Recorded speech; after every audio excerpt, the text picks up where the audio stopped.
शुरू करता हूँ साहब, खून खोलना चाहिए, इस मिट्टी का चर्रा चर्रा जय हिंद बोलना चाहिए। सभी साथियों को नमस्कार। तो साथियों, पिछली क्लास में हमने बात की थी केसिका तत्व, ट्रांसफार्मर और पृष्ठ तनाव की। आज हम नया टॉपिक स्टार्ट कर रहे हैं सर। कौन सा?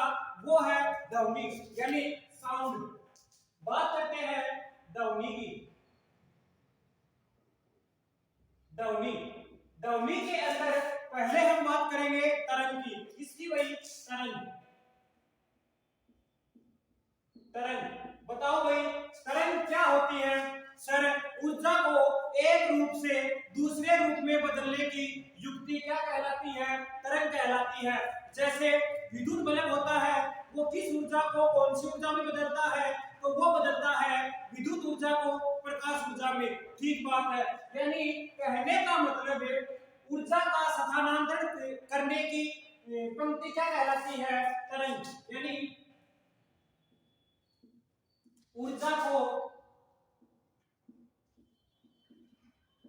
स्थानांतरण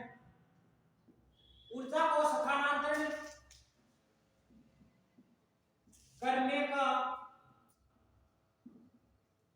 काम करती है।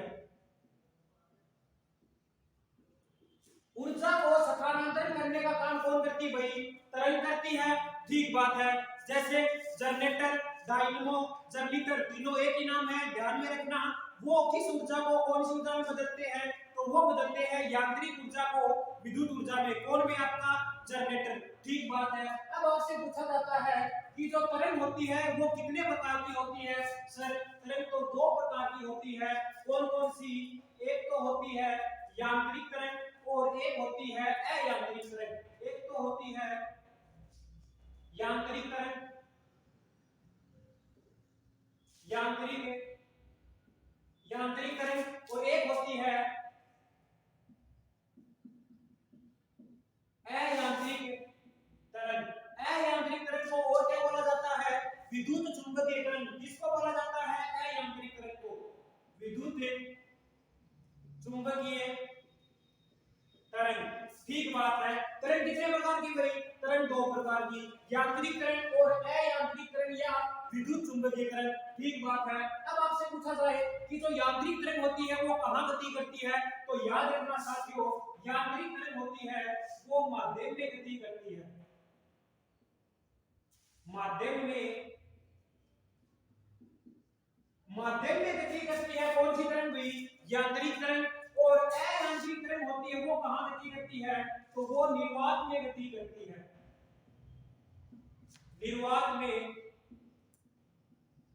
निर्वात में गति करती है। इसको माध्यम की आवश्यकता नहीं होती। माध्यम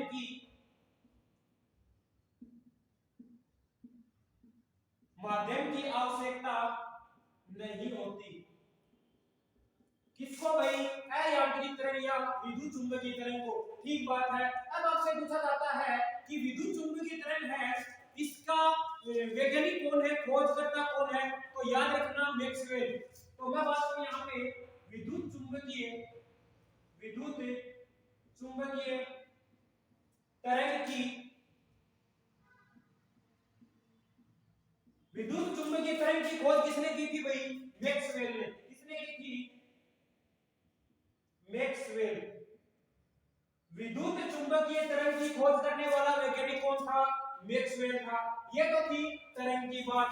ठीक बात है। अब पहले हम बात करेंगे यांत्रिक तरंग की।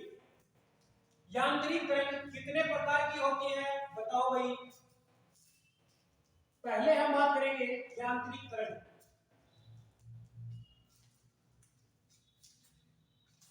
अब पहले हम बात करते हैं यांत्रिक तरंग की। तो मैं बात करूं यहाँ पे एक नंबर पे यांत्रिक तरंग। यांत्रिक तरंग बताओ भाई, यांत्रिक तरंग होती है वो कितने प्रकार की होती है? सर, वो भी दो प्रकार की होती है। यांत्रिक तरंग होती है वो भी दो प्रकार की होती है। कौन कौन सी? एक तो होती है अनुप्रस्थ तरंग और एक होती है अनुदैर्घ्य तरंग। एक तो होती है अनुप्रस्थ तरंग और एक होती है अनुदैर्घ्य तरंग।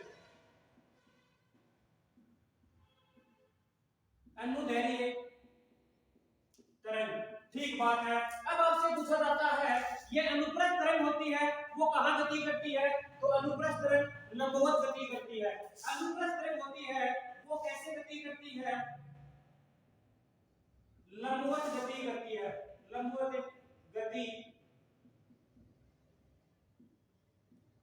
लंबवत गति करती है कौन सी तरंग, अनुप्रस्थ तरंग। तो फिर अनुदैर्घ्य तरंग होती है वो कैसे गति करती है, तो समांतर गति करती है। समांतर गति, समांतर गति करती है कौन सी तरंग भैया, अनुदैर्घ्य तरंग। ठीक बात है। और अनुप्रस्थ तरंग है वो और कहां गति करती है, तो याद रखना ठोस और द्रव्य की सतह के ऊपर कौन सी तरंग गति करती है, अनुप्रस्थ तरंग। तो मैं बात करूं यहां पे ठोस, ठोस और द्रव्य की सतह पर, ठोस और द्रव्य की सतह पर कौन सी तरंग गति करती है, अनुप्रस्थ तरंग में गति करती है। और अनुदैर्घ्य तरंग होती है वो ठोस में भी गति करती है, द्रव्य में भी गति करती है और गैस में भी गति करती है। तो तीनों में गति करती है वो कौन सी तरंग, वो कौन है, किसमें गति है, अनुदैर्घ्य में। तो ठोस में, द्रव्य में और गैस में, ठोस द्रव्य गैस तीनों में गति करती है कौन सी तरंग में, अनुदैर्घ्य तरंग में। केवल ठोस और द्रव्य की सतह पर गति करती है कौन सी तरंग में, अनुप्रस्थ तरंग में। ठीक बात है। यह तो थी यांत्रिक तरंग की बात। अब पहले हम बात करते हैं ध्वनि तरंग की। किसकी बात करेंगे भैया, ध्वनि तरंग। ध्वनि तरंग कितने प्रकार की होती है, ध्वनि तरंग की आवृत्ति क्या होती है, ध्वनि तरंग की प्रकृति क्या होती है आदि उनकी हम बात करेंगे। तो पहले हम बात करते हैं ध्वनि तरंग। ध्वनि तरंग, बताओ भाई ध्वनि तरंग की प्रकृति कैसी होती है, अनुप्रस्थ होती है या अनुदैर्घ्य होती है, बताओ सर, अनुदैर्घ्य होती है। तो प्रकृति कैसी होती है भैया, प्रकृति अनुदैर्घ्य, अनुदैर्घ्य प्रकृति होती है कौन सी तरंग की भाई, ध्वनि तरंग की। अब आपसे बात पूछा जाता है कि आवृत्ति, ध्वनि तरंग की आवृत्ति कितनी होती है, तो 20 हर्ट्ज से 20,000 हर्ट्ज होती है। किस क्या होती है भाई, ध्वनि तरंग की आवृत्ति 20 हर्ट्ज से 20,000 हर्ट्ज होती है। ठीक बात है। अब आपसे बात पूछा जाता है कि आवृत्ति का मात्रक, आवृत्ति का मात्रक क्या होता है, तो याद रखना हर्ट्ज। हर्ट्ज किसका मात्रक होता है, आवृत्ति का। ठीक बात है। अब बात करते हैं कि जो ध्वनि तरंग होती है वो कितने प्रकार की होती है, सर ध्वनि तरंगें 3 प्रकार की होती है। कितने प्रकार की होती है, 3 प्रकार की होती है। कौन कौन सी, उसकी हम चर्चा करेंगे। साथियों ध्वनि तरंगें कितने प्रकार की, तो पहली में बात करूं तो सर्व तरंगें, सर्व तरंग। फिर मैं बात करूं असर्व तरंग, और फिर मैं बात करूं परासर्व तरंग, परासर्व तरंग। बताओ भाई परासर्व तरंगों को और क्या बोला जाता है, तो याद रखना अल्ट्रासोनिक तरंग। कौन सी तरंग, अल्ट्रासोनिक तरंग।